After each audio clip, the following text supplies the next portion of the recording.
संचित.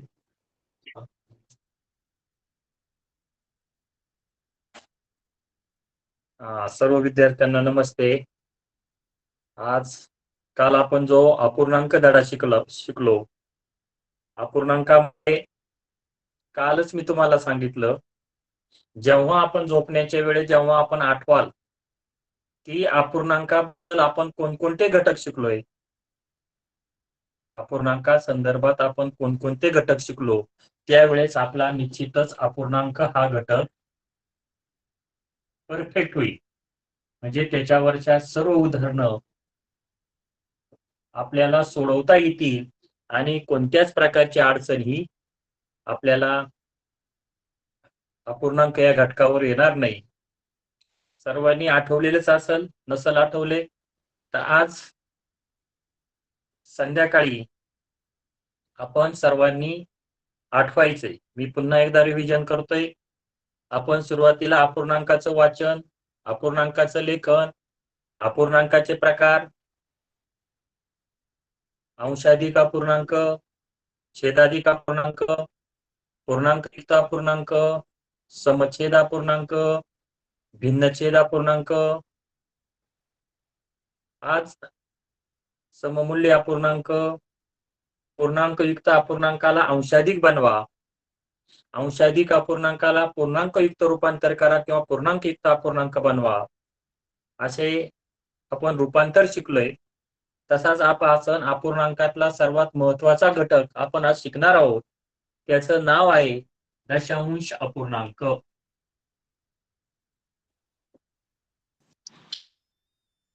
दशांश अपूर्णांक. आता प्रत्येक घटकाचं जेव्हा आपण व्यवहारी अपूर्णांक बघितला, त्या व्यवहारी अपूर्णांकाचं आपण वाचन शिकलो, लेखन शिकलो.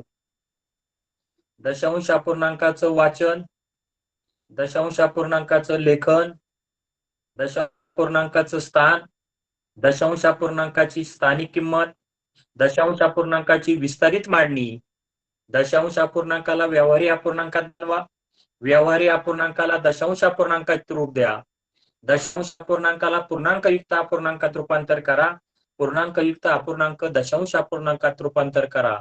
अतिशय दशांश अपूर्णांक हा जो महत्वाचा घटक आहे, त्या महत्वाच्या घटकावर आपण आज हा घटक आपण शिकणार आहोत. सर्वांना फळा दिसतोय? कमेंट्स बॉक्स मध्ये फळा दिसतोय सर्वांना? आवाज येतोय व्यवस्थित?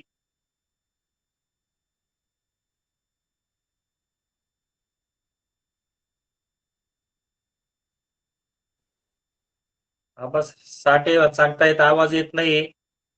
आवाज येतोय का? हॅलो, येतोय सर आवाज? येतोय ना? हो येतोय. फळा दिसतोय ना? थोडासा ब्लरनेस आलाय सर, म्हणजे फळा दिसण्यामध्ये इंटरनेटचा स्पीड कमी असावा. हो का? बर. हो, संपत वगैरे नाही ना फळा? संपत नाही सर. कारण मुलं कमेंट्स मध्ये टाकतात काही म्हणतायत, नाही म्हणतायत, केव्हा म्हणतायत असं. हो, थोडासा ब्लर दिसतोय कारण इंटरनेटचा स्पीड थोडासा डाऊन आहे. पण तुम्ही घेत राहा कारण आता ते ऑटोमॅटिकली तो होईल तसा. हा, थोडस वातावरण पण आहे ना, त्यामुळे तर रेंज पण थोडीशी हो आहे. हो, सर्व विद्यार्थ्यांना एक विनंती बरोबर. करेल, तर आपल्याला आवाज येत असेल तर हो म्हणायचंय. विनाकारण काही मुलं नाही म्हणतायत. तर दशांश अपूर्णांक, या दशांश अपूर्णांक हा जो महत्वाचा घटक आहे, ज्या अपूर्णांकाचे छेद 10, 100 किंवा 1000च्या पटीत असतात, ज्या अपूर्णांकाचे छेद 10, 100 किंवा 1000च्या पटीत असतात, त्या अपूर्णांकांना दशांश रूपात आणता येते किंवा दशांश रूपात आपल्याला रूपांतर करता येते. तर जे सांगितले मी थोडक्यात 5/10, 27/100 किंवा 9/1000 जे अपूर्णांक अपूर्णांकाचे छेद 10, 100, 1000च्या पटीत असतात त्यांना आपल्याला दशांश चिन्हामध्ये रूपांतर करता आपल्याला येते. तर दशांश अपूर्णांकाचं वाचन आपण सुरुवातीला शिकूया. दशांश अपूर्णांक म्हणजे काय हे आपण पाहिले. दशांश अपूर्णांकाचं वाचन बघा. आता हा अपूर्णांक मी लिहिलाय. सर्वांना प्रश्न पडतो की अपूर्णांक म्हटलं की त्याला छेद का नाही, पण हेच आपल्याला या दशांश अपूर्णांकामध्ये शिकणार आहोत आपण. तर हा जो मध्ये टिंब असतो याला म्हणायचं दशांश चिन्ह. या चिन्हाला म्हणायचं दशांश चिन्ह. जो टिंब आपण देतोय त्याला म्हणायचं दशांश चिन्ह. मग कसं अपूर्णांकाचे वाचन करायचंय, तर डावीकडे बाजूला जो अंक आहे 4 दशांश चिन्ह 4 दशांश चिन्ह 7 बघा 4 दशांश चिन्ह 7. आपल्याला या ठिकाणी दशांश चिन्ह 4 दशांश चिन्ह 7. पुन्हा आपण दुसरा बघूया.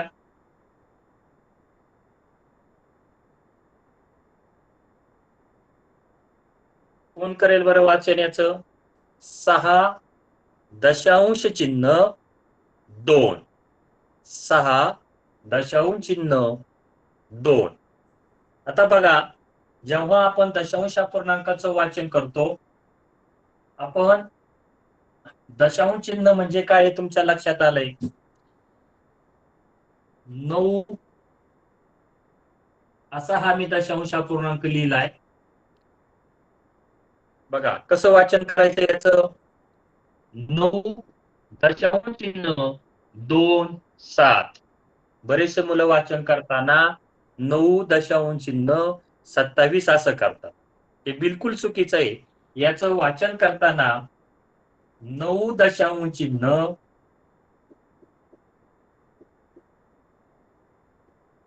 9 दशांश चिन्ह 2 7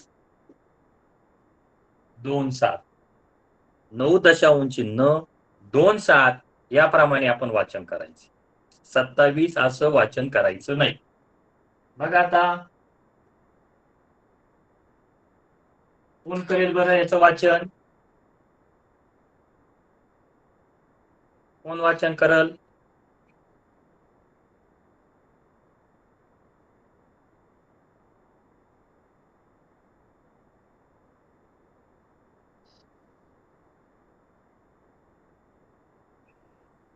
बघा 6 दशांश चिन्ह 0 4. 6 दशांश चिन्ह 0 4. 6 दशांश चिन्ह 0 4.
Hello sir.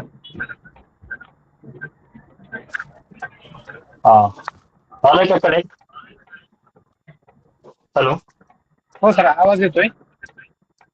येतोय ना? बरं चालेल. कनेक्ट पण झालं सर. Okay sir. आता हो, या अपूर्णांकाचं वाचन आपण 6 दशांश चिन्ह 0 4. 6 दशांश चिन्ह 0.4.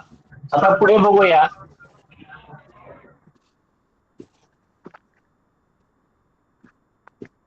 बघा, दशांश चिन्ह आपण दिलंय. कोण करेल बरं याचं वाचन? 26 दशांश चिन्ह ही डावीकडील संख्या वाचताना पूर्ण संख्या आपण वाचायची. डावीकडील संख्या पूर्ण संख्या आपण वाचायची आहे. 26 दशांश चिन्ह 3, 2, 1. 26 दशांश चिन्ह 3, 2, 1. बघा, डावीकडची संख्या पूर्ण वाचायची आणि उजवीकडील संख्या वाचताना एक एक अंक आपण वाचन करायचं. आता हे वाचन झालं. असंच आपल्याला जर लेखन दिलं, बघा, 13 दशांश चिन्ह 5.8. 13 दशांश चिन्ह 5.8. बघा, 13 दशांश चिन्ह 5.8. 13 दशांश चिन्ह 5.8. म्हणजे जसं आपण पूर्णांकयुक्त अपूर्णांकाचं वाचन करतो किंवा व्यावहारिक अपूर्णांकाचं आपण वाचन आणि लेखन करतो, त्याचप्रमाणे दशांश अपूर्णांकाचं आपण वाचन, बघा,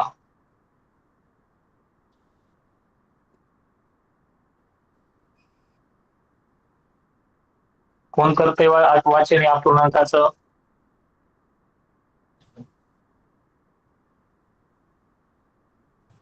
बरोबर सांगतायत बरेचसे मुलं. बघा, डावीकडील संख्या ही पूर्णपणे आपण वाचायची आहे. 23 दशांश चिन्ह 23 दशांश चिन्ह 4.2. 23 दशांश चिन्ह 4.2. 23 दशांश चिन्ह 4.2. बघा, त्यानंतर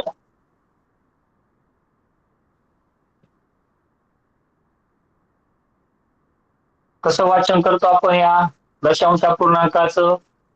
6 दशांश चिन्ह 0.5. 6 दशांश चिन्ह 0.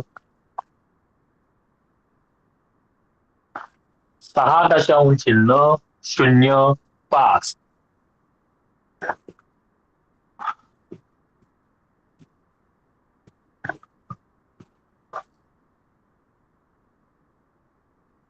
बघा,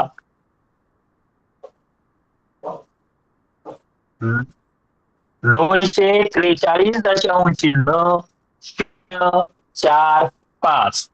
243 दशांश चिन्ह 0.45.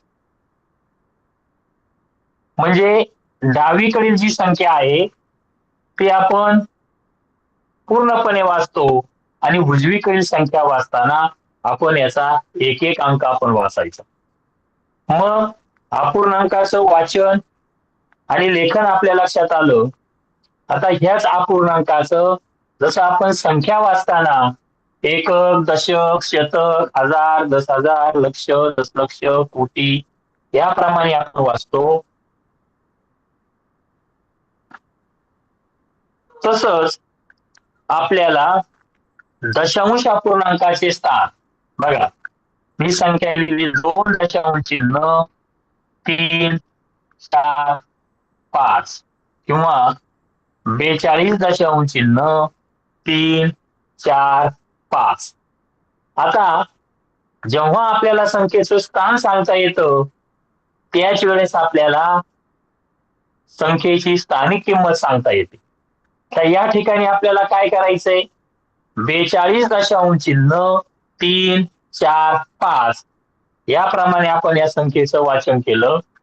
पण वाचन करत असताना हा जो मधला टिंब आहे हे दशांश चिन्ह आहे.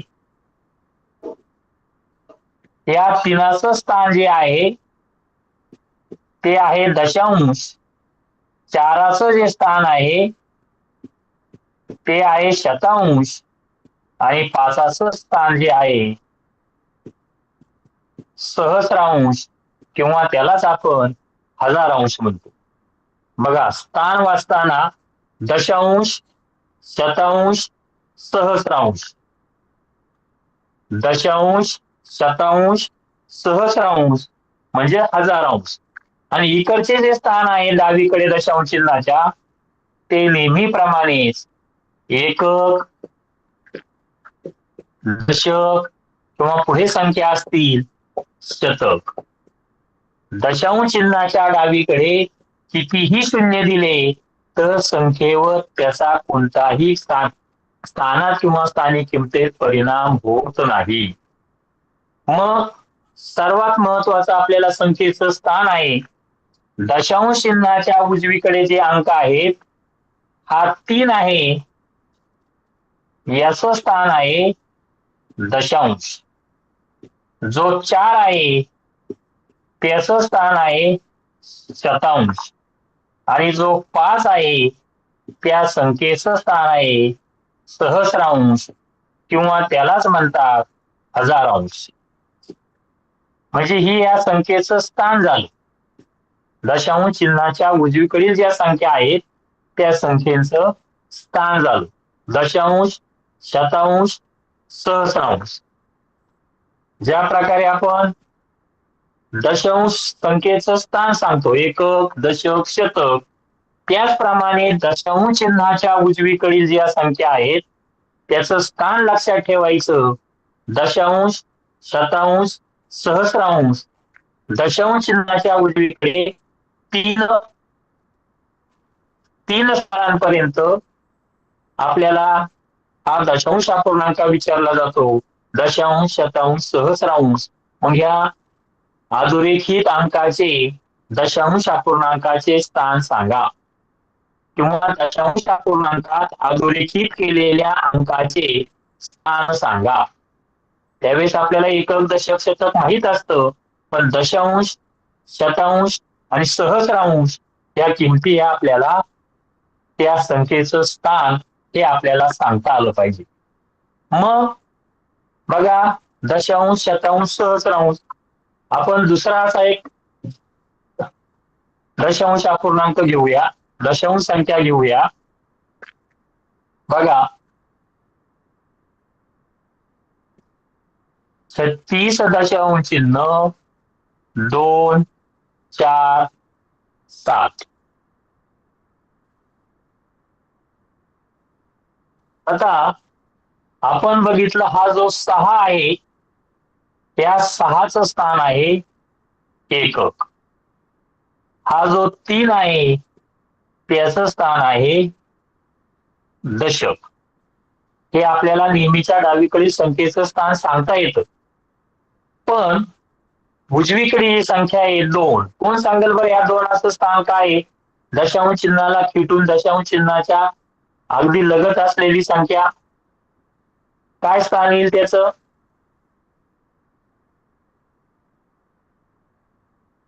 दशांश. बरोबर.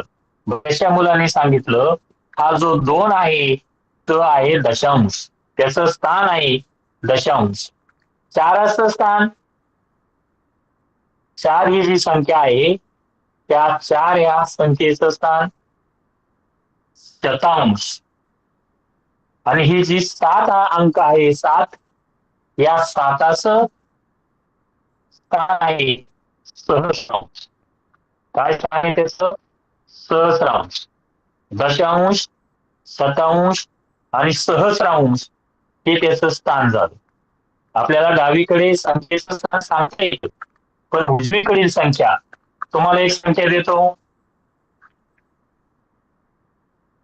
9 दशांश चिन्ह 408. सांगा बरं प्रत्येक अंकाचं स्थान.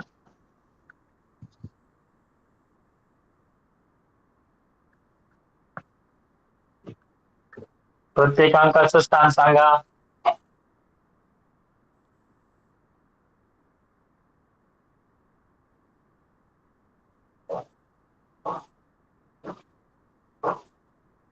काय आहे 9चं स्थान? 9वाचं स्थान आहे एकक. दशांश चिन्हाच्या उजवीकडील संख्या बघा. दशांश चिन्हाच्या उजवीकडे हा जो 4 आहे, या 4चं स्थान आहे दशांश, शतांश, सहस्रांश. दशांश, शतांश, सहस्रांश असं या दशांश प्रत्येक संख्येचं स्थान हे आपल्याला सांगता आलं पाहिजे. आता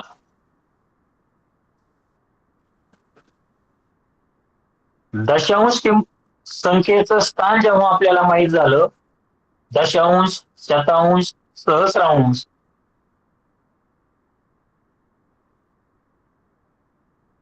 दशांश, शतांश, सहस्रांश. बऱ्याच मुलांचं कमेंट्स मध्ये येतंय सर दिसत नाहीत.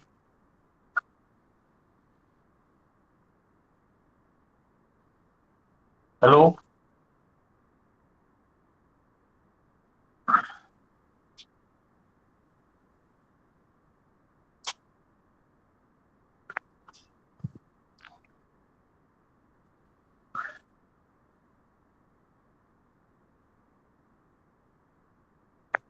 बघा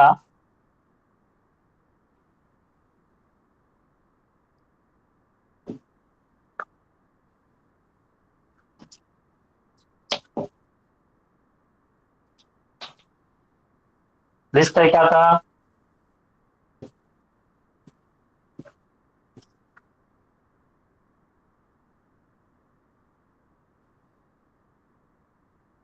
दिसतंय का?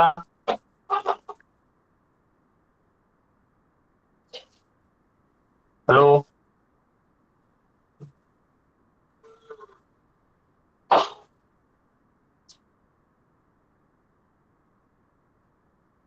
हा बघा आता या संख्येचं आपण स्थान बघितलं. दशांश, शतांश, सहस्रांश. मोठा करा तुमच्या कमेंट्स लागतात.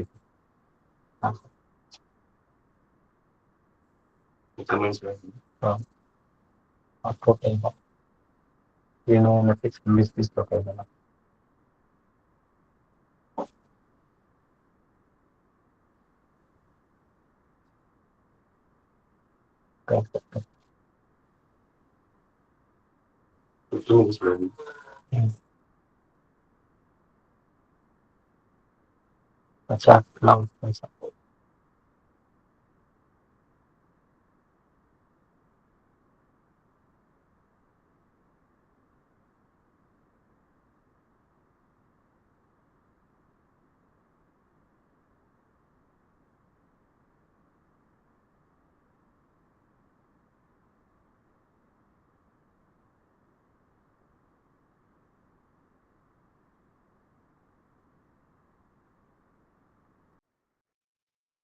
हा दिसतंय आता सर्वांना?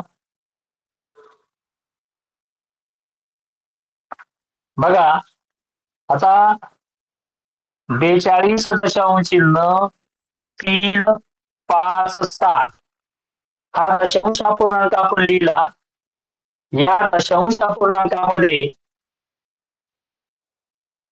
या दशांश अपूर्णांकामध्ये आपल्याला हा एकक, दशक, दशांश, शतांश, सहस्रांश किंवा त्याला आपण हजारांश असे म्हणतो.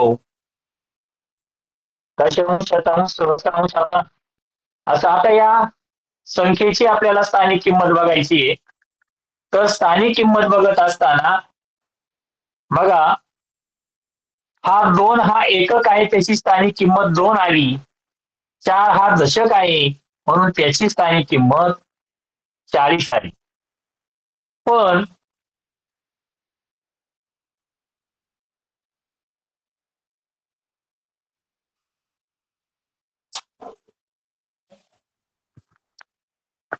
दशांश चिन्हाच्या डावीकडील ज्या संख्या आहेत, दिसतंय आता सर्वांना?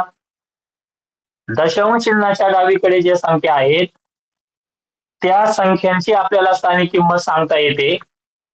पण उजवीकडील ज्या संख्या आहेत त्या उजवीकडील संख्यांना बघा हा जो दशांश आहे 3/10, जो शतांश आहे 5/100 आणि जो सहस्रांश आहे 7/1000. 7/1000.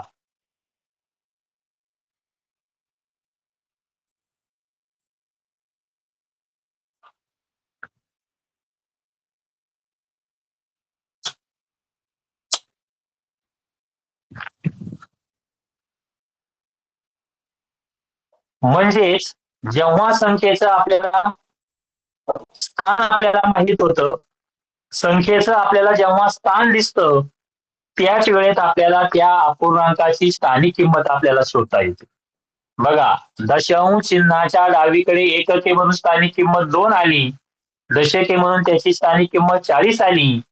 पण दशांश चिन्हाच्या उजवीकडे हा 3, हा तिनाचं स्थान आहे दशांश म्हणून त्याची स्थानिक किंमत आली 30/10.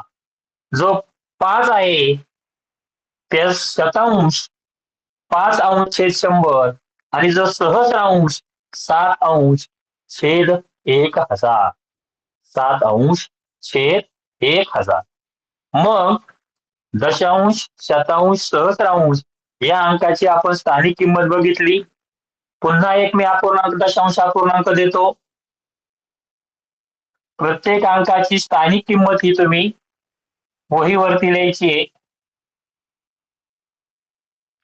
बघा, सांगा बरं, दशांश चिन्हाच्या उजवीकडे हा जो 5 आहे याची स्थानिक किंमत किती येईल?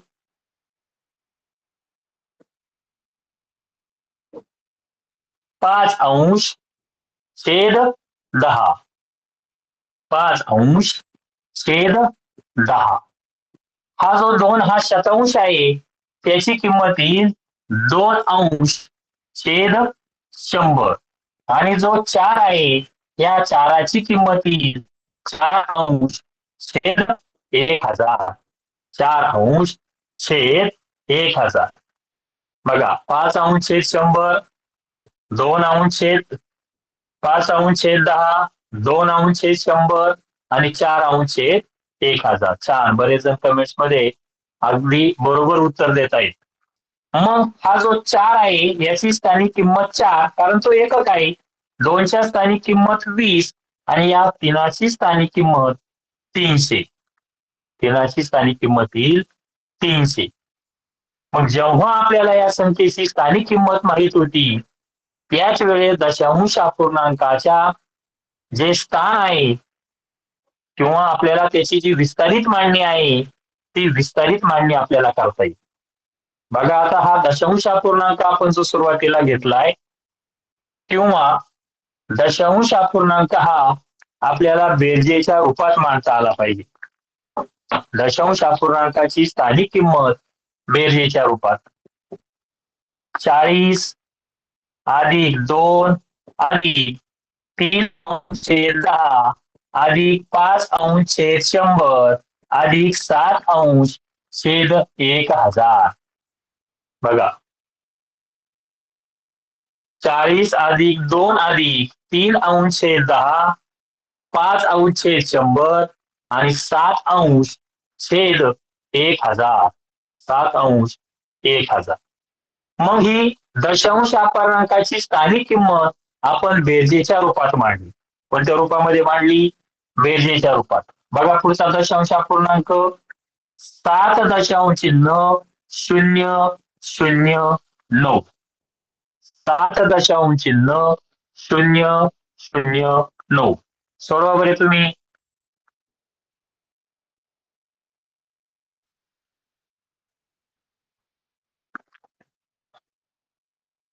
7.009.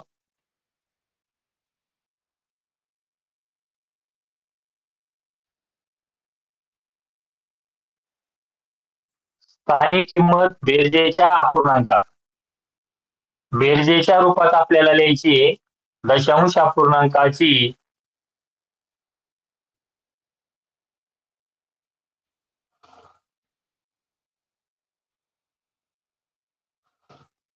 बघा, हा 7 हा एकक आहे म्हणून त्याची किंमत आली 7.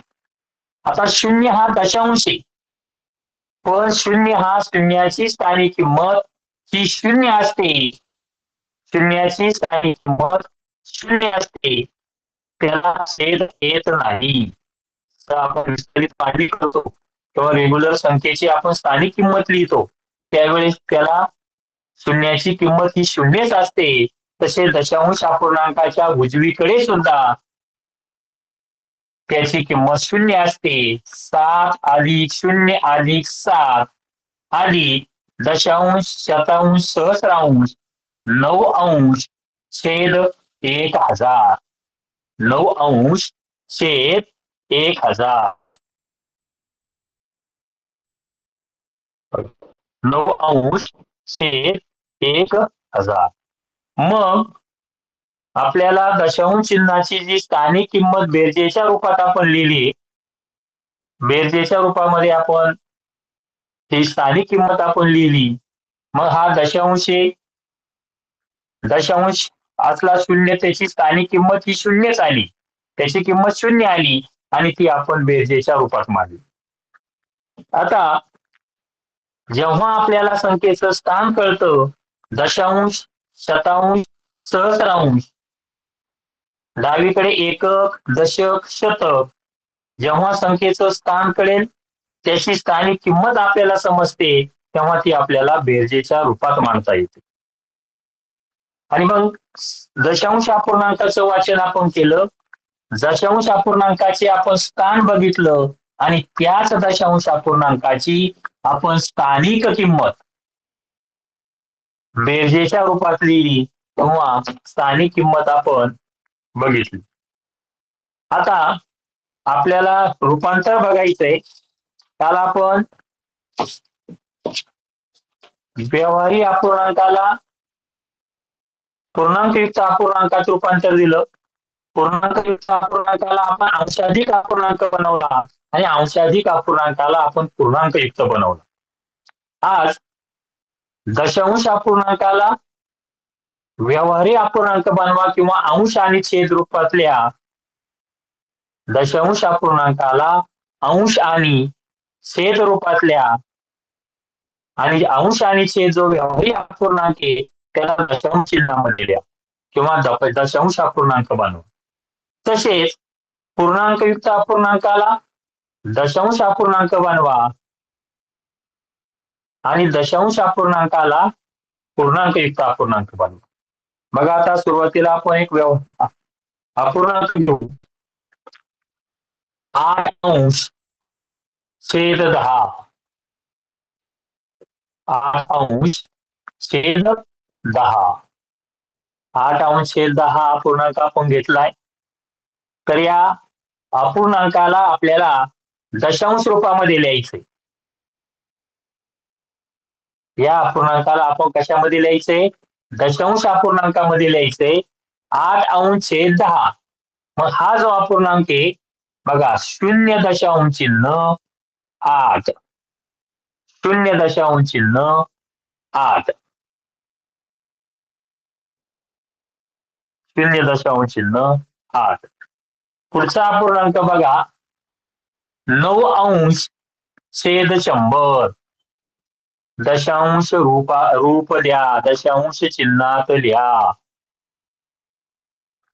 9 अंश छेद 100. बरेच मुलांनी कमेंट्स मध्ये बरोबर सांगितलंय, बरेचशा मुलांचं उत्तर बरोबर येत आहे आणि काही मुलं टाइमपास करतायत, सर दिसत नाहीये, आवाज येत नाहीये, आणि ज्या मुलांचं लक्ष आहे ते बरोबर उत्तर टाकतायत, त्यांना दिसत आहे, मग आपल्याला काय दिसत नाही? बघा, 2 घरं आहेत छेदाला, दशांश शतांश म्हणून 0.9 0.9 0.9 0.9 0.00 दशांश चिन्ह असं 9 असं नाही, 0.09. बऱ्याचशा जणांनी अगदी बरोबर उत्तर दिलंय. पण पुढचं बघूया. 7 अंश छेद 1000. 7 अंश छेद 1000. दशांश रूप द्या किंवा दशांश चिन्हात लिहा. बघा, शून्य दशांश चिन्ह 0,0,7 दशांश शतांश सहस्रांश दशांश शतांश सहस्रांश. म्हणजेच व्यावहारिक अपूर्णांकाला आपण कशामध्ये रूप दिलंय? दशांश अपूर्णांकात रूपांतर केलंय. व्यावहारिक अपूर्णांकाला आपण दशांश चिन्हामध्ये लिहिलंय. 3 दशांश काळापर्यंत आपल्याला ही संख्या लिहावी लागते किंवा सांगावी लागते. आता अजून पुढचं बघूया आपण. बघा, हा अंशाधिक अपूर्णांक किंवा व्यावहारिक अपूर्णांक लिहिला 47 अंश छेद 10. 47 अंश छेद 10. 47 अंश छेद 10. मग या अपूर्णांकालाही सुद्धा आपल्याला काय करायचंय? दशांश रूप द्यायचंय. अगदी बरोबर, बऱ्याचशा मुलांनी उत्तर कमेंट्स मध्ये देत आहेत. 0.47 हे उत्तर अगदी चुकलेलं आहे. 0.47 ज्या विद्यार्थ्यांचं उत्तर आलंय ते चुकलेलं आहे. बघा, दशांश चिन्हाच्या इकडे एकच घर आहे दशांश, म्हणून 4.7. 4.7. ज्या विद्यार्थ्यांनी 4.7 हे उत्तर लिहिलंय त्यांचं अगदी उत्तर बरोबर आहे. 4.7. आता दुसरं गणित उदाहरण बघा. 29.100. 29.100 व्यावहारिक अपूर्णांकाला दशांश रूप द्या किंवा व्यावहारिक अपूर्णांकाला दशांश चिन्हात लिहा. किती घर आहेत आपण एकावरती छेदामध्ये बघायचंय? दशांश शतांश, म्हणून दशांश चिन्हाच्या इकडे आपली 2 घर आली पाहिजे. दशांश शतांश. दशांश शतांश 0.29. 0.29.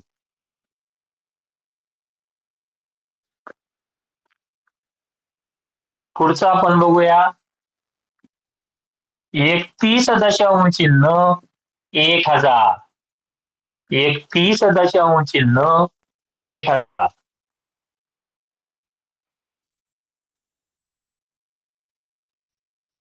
सांगा उत्तर.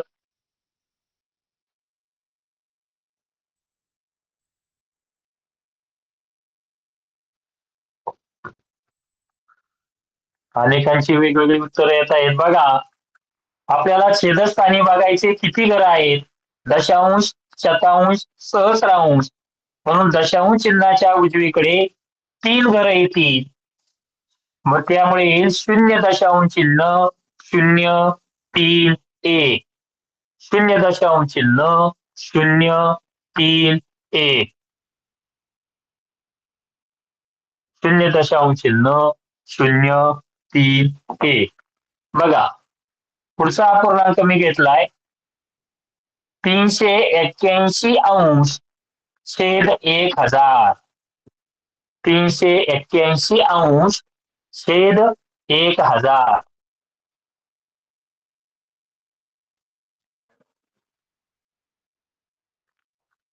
काय उत्तर याचं दशांश चिन्हात रूपांतर करायला? काय उत्तर?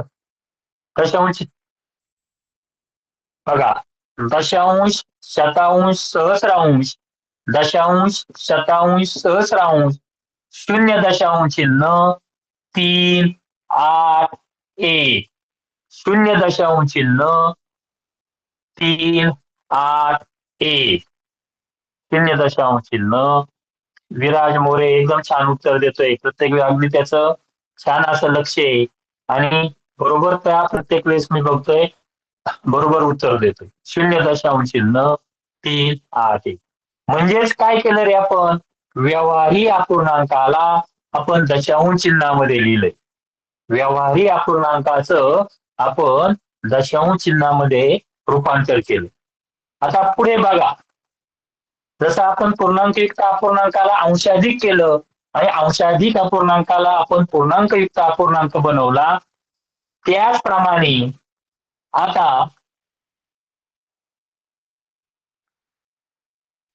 6.5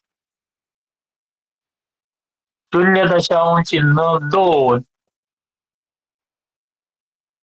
443.26 0.004 अगोदर आपण काय केलं व्यवहारी अपूर्णांकाला दशांश रूप दिलं.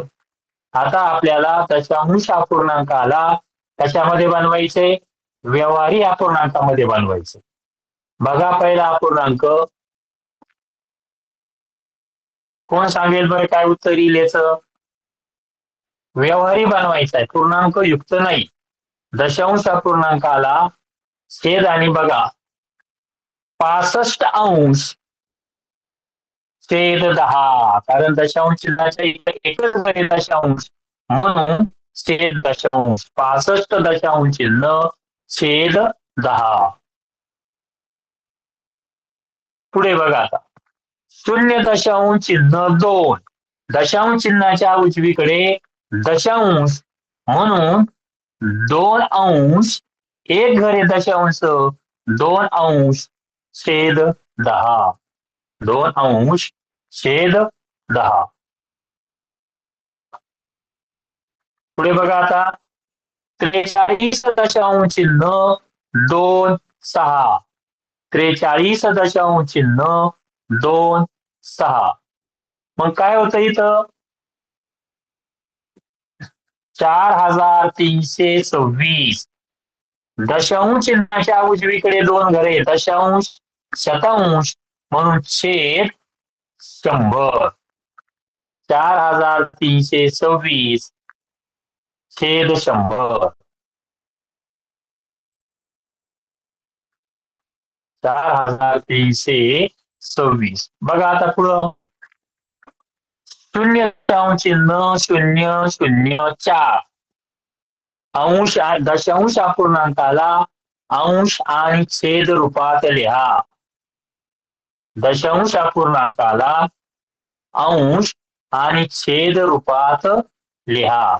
बघा दशांश शतांश सहस्रांश 4 अंश छेद दशांश शतांश सहस्रांश 4 अंश छेद 1000 4 अंश छेद 1000 म्हणजेच काय केलं आपण या दशांश अपूर्णांकाला अंश आणि छेद रूपात लिहिलंय.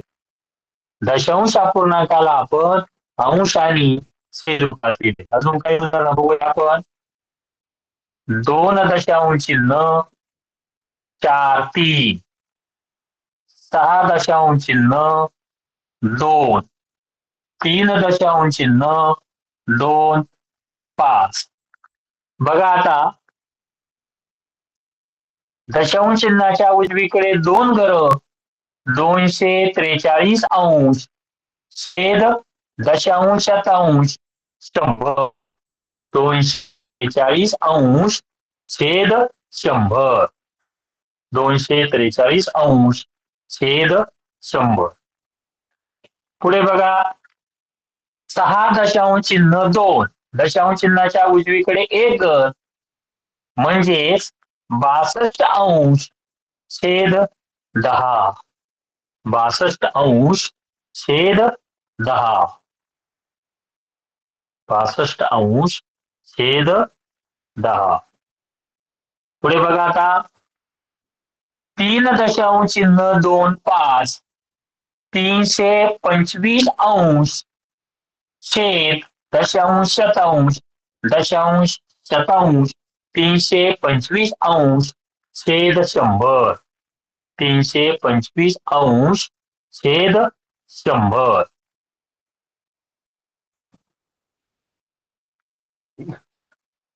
बघा काय केलं या ठिकाणी आपण दशांश अपूर्णांकाला अंश आणि छेद रूपात लिहिलंय. अगोदर आपण अंश आणि छेद रूपातला जो व्यवहारी अपूर्णांक होता त्याला आपण दशांश चिन्हामध्ये लिहिलं होतं. त्याला म्हणायचं रूप द्या किंवा रूपांतर करा. आता पुढचा आपल्याला भाग बघायचा आहे.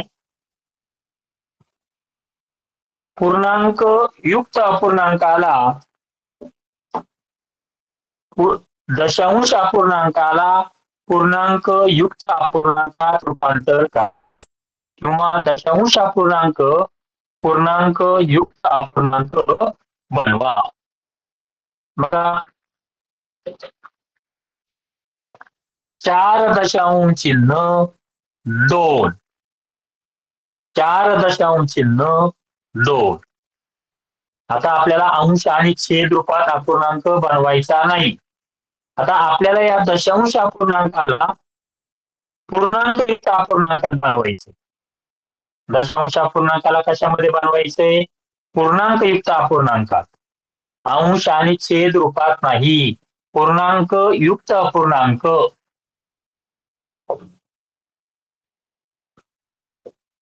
बघा पूर्णांक युक्त अपूर्णांकाला आपल्याला दशांश अपूर्णांकाला रूपांतर करायचंय. बघा 4 हा पूर्ण भाग आहे. 2 अंश छेद दशांश 4.2 अंश छेद 10. 4.2 अंश 10.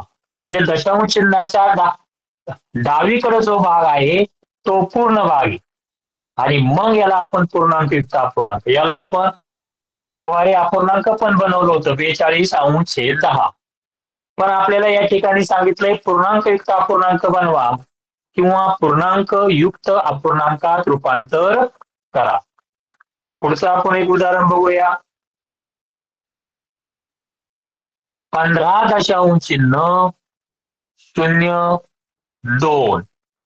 15.02. आता बघायचंय दशांश चिन्हाच्या उजवीकडे किती घर आहे? दशांश शतांश. डावीकडे 15 हा काय? पूर्ण भाग आहे. 15.02 हा अंश आहे. दशांश शतांश 15.2 अंश छेद 100. 15.2 अंश छेद 100. पुढे बघूया आपण 1.23. बघा 1.23. या दशांश अपूर्णांकाला आपल्याला पूर्ण रूप द्यायचे. पूर्ण रूप द्यायचं म्हणजे 1 हा पूर्ण भाग आहे, पण 1.23 अंश दशांश शतांश 23 अंश छेद 100. 1.23 अंश छेद 100. काय केले आपण? दशांश अपूर्णांकाला व्यावहारिक अपूर्णांक न बनवता बघा हा झाला अंश आणि छेद रूपात व्यावहारिक अपूर्णांक आणि हा झाला पूर्णांक युक्त अपूर्णांक. दशांश अपूर्णांकाला आपण कशामध्ये रूपांतर केलंय? पूर्णांक युक्त अपूर्णांकामध्ये. अजून एक उदाहरण बघूया.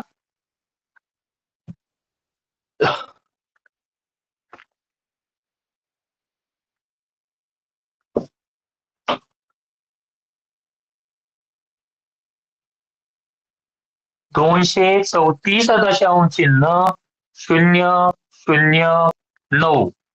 234.009. किती याचा पूर्ण भाग? दशांश चिन्हाच्या डावीकडील संख्या 234. 234.9 अंश दशांश शतांश सहस्रांश 1000. 234.9 अंश छेद 1000. 234.9 अंश छेद 1000.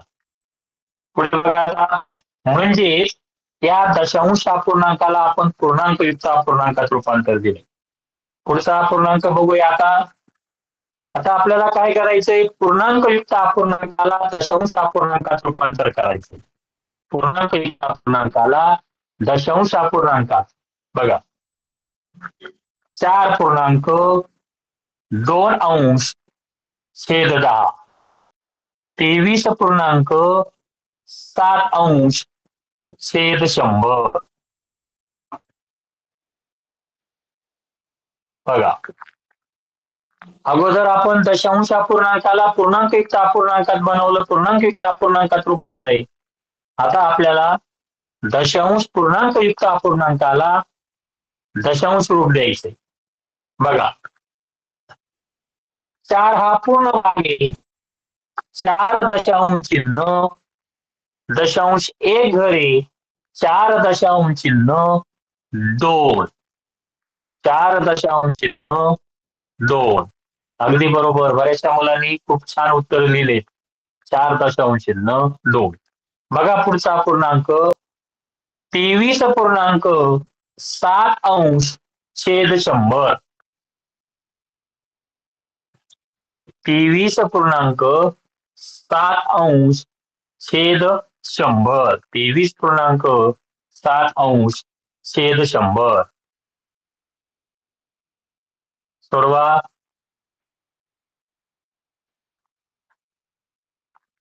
बडे, चव्हाण, मोरे.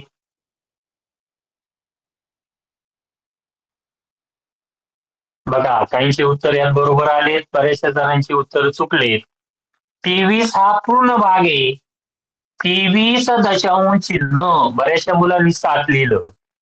7 येणार नाही, कारण दशांश शतांश 23.007 2 घरं आहेत आणि इथं अंश हा एकच आहे.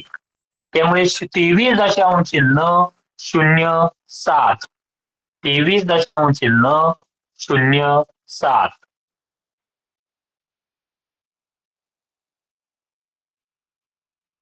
अजून उदाहरण पुढचं बघूया आपण.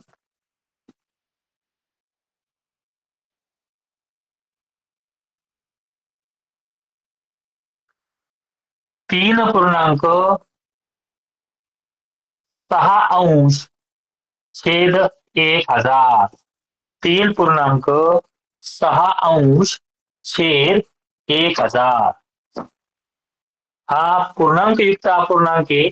त्या पूर्णांकयुक्त अपूर्णांकाला दशांश रूप द्या.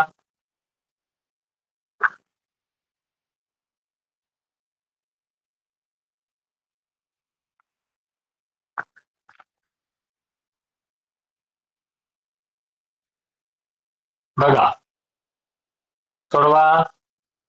छान छान. शिंदे, बर्डे, चव्हाण, मोरे, शिरसाट छान सोडवत आहेत. बघा आता इकडे 3 हा कसा भाग आहे रे, 3 हा पूर्ण भाग आहे, म्हणून 3.3 दशांश शतांश सहस्रांश 0.06 3 घर.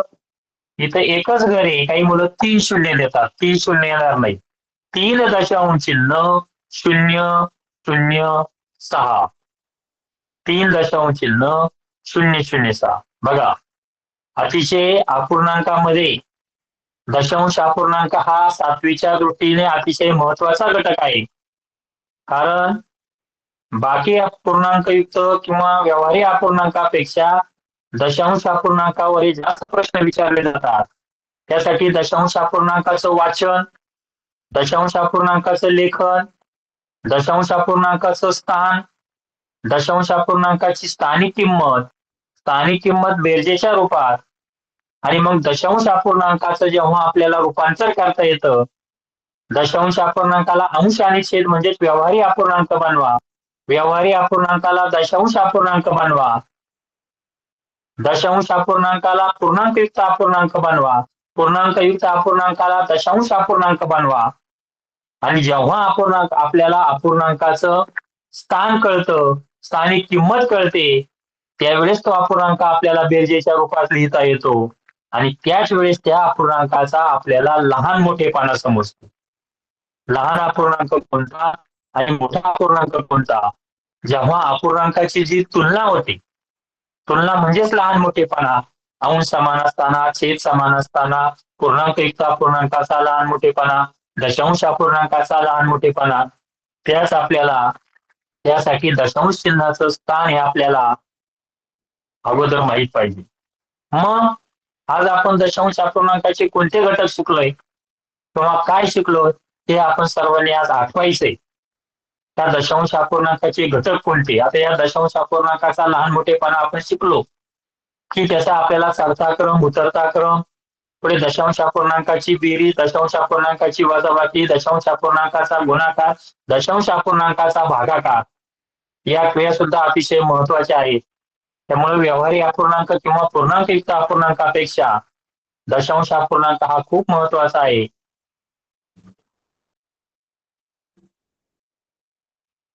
बघा आता दशांश अपूर्णांकाला आपण पूर्णांकयुक्त केलं. हाच अपूर्णांक लिहिला 4.2. 4 हा पूर्ण भाग आहे, 2 हा अंश आहे आणि छेद 10. म्हणजे पूर्णांकयुक्त अपूर्णांक दशांश रूप आणि दशांश अपूर्णांकाला आपण पूर्णांकयुक्त अपूर्णांकात रूपांतर. समजले सर्वांना? हॅलो हॅलो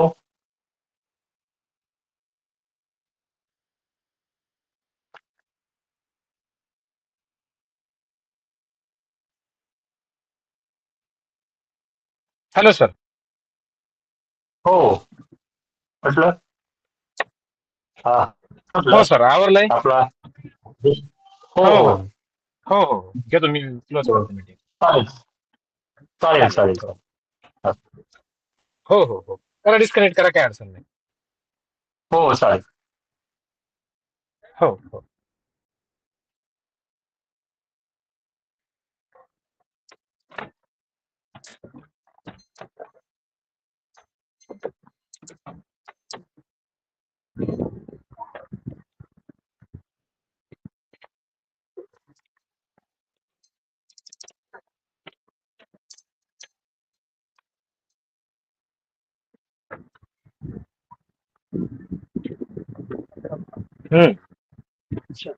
चालू आहे का? चालू होतं. आज झाला असं वाटतंय. टाइमवर माझं हा हा हा सगळं चालू होतं. दोन्ही चालू आहे. आता मोबाईल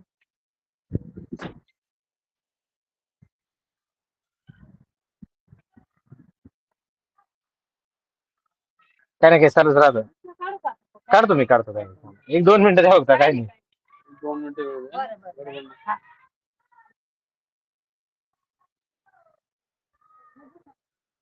कोण कोण गेलं आता? विकीनेच केला वाटतं मला. जाऊन इथे चेतन निकल का?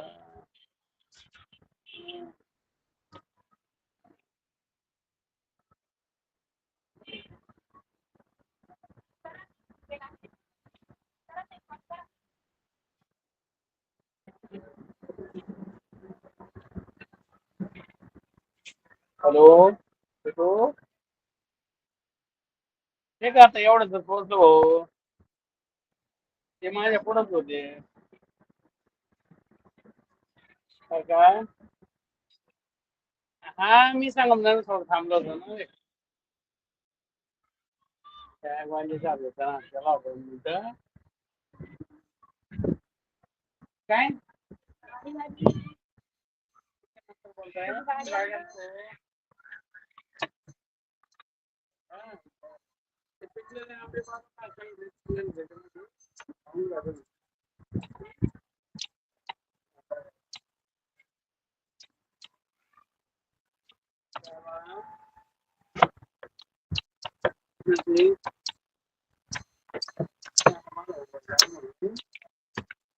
गाडी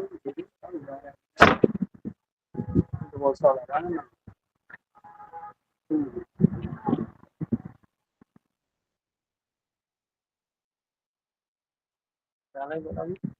लगेन तेच होते नीट डिस्कनेक्ट झालं ना.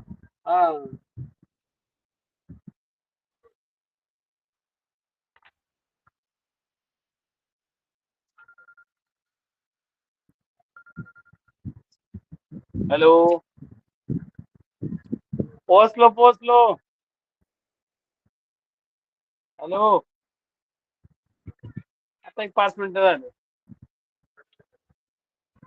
हो, ठेवू का?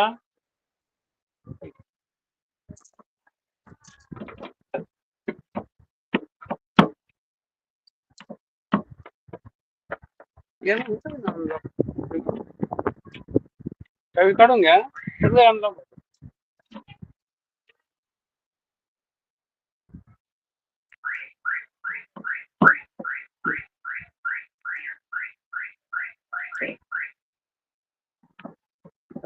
नाही ना. पुढं बटन आहे काय नाही बटन काय नाही एक दरवाजा उघडा कोणतरी विकेट दरवाजा उघडा राहिला का दरवाजा उघडा दाखवतो मला.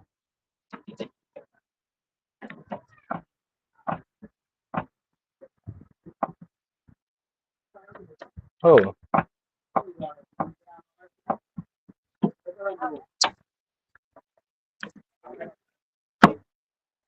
गाडी सोडली. बाहेर का